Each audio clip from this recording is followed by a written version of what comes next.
So what's up mga kanukis? Isang magandang araw na naman sa atin lahat. Welcome back to our channel. So ngayong araw i-update ko kayo kung ano ba ang nangyayari sa ating Bantam Backyard. And of course i-update ko kayo kay Tisoy at saka kay Tisay. So handa ka na sa ating vlog ngayong araw? If handa ka na, in 3, 2, 1, let's go! What?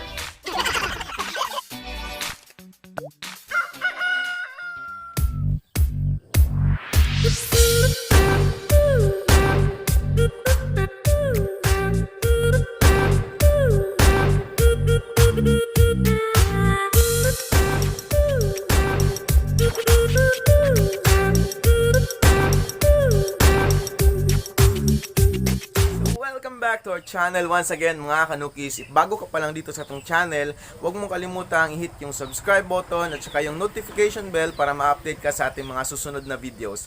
So ngayong araw, welcome to our backyard.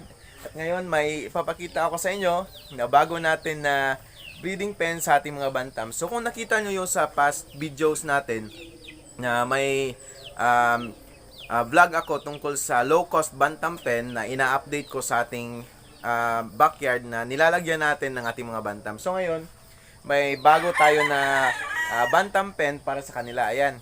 So hindi ako nag-vlog for 3 days kasi ginagawa ko ito.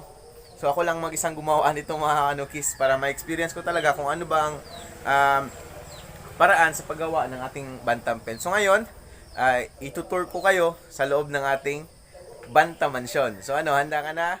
Let's go!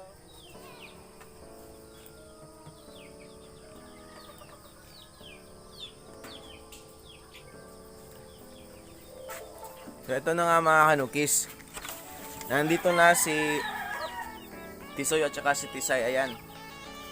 Malalaki na sila. Ayan yung pagkainan nila. So dito, yan yung ginawa ko. So yung division nila is net lang na black. Saka nilagyan ko yung kawayan yung sa ilalim para hindi sila mag-abot. At nilagyan ko din ng mga rice hull. So ayan na si Tisoy at saka si Tisay. Ang lalaki na nila. So 2 months old na sila mga kanukis. Lagyan ko din sila ng Madre de Agua para may matuka sila. Saka dito naman sa kabila. So ito na yung mga serama natin. Ayan. Nagbe-breeding na din sila mga kanukis. Ano yung babae? Kaya may pugaran ako na nilagay dito. Ayan. So, yan yung update dito sa ating backyard. Kaya nandito yung brooder natin. Yung sa ating week old na mga bantam. Ayan.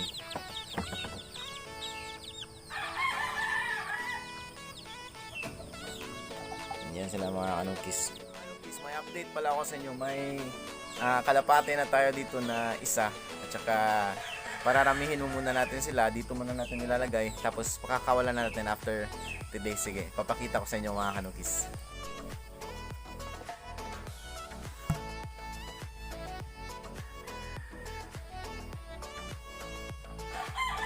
So that's it na muna for today's video mga kanukis. No? Gusto ko lang kayong i-update sa ating bago na bantam pen para sa susunod na vlogs natin is mas organized na tayo at mas makikita na natin sila. So yung mga Japanese bantam natin, ililipat din natin dito kasi si Tisoy at si Tisay may brooder naman sila.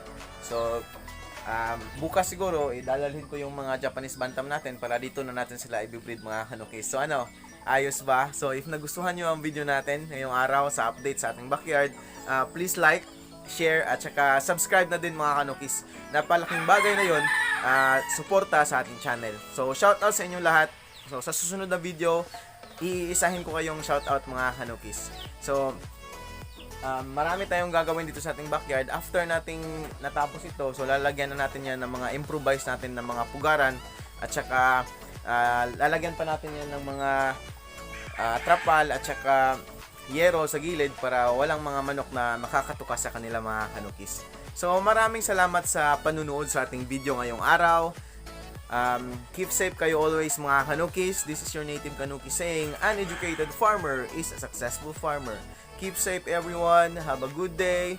Peace, love, signing out for today. Bye-bye. What?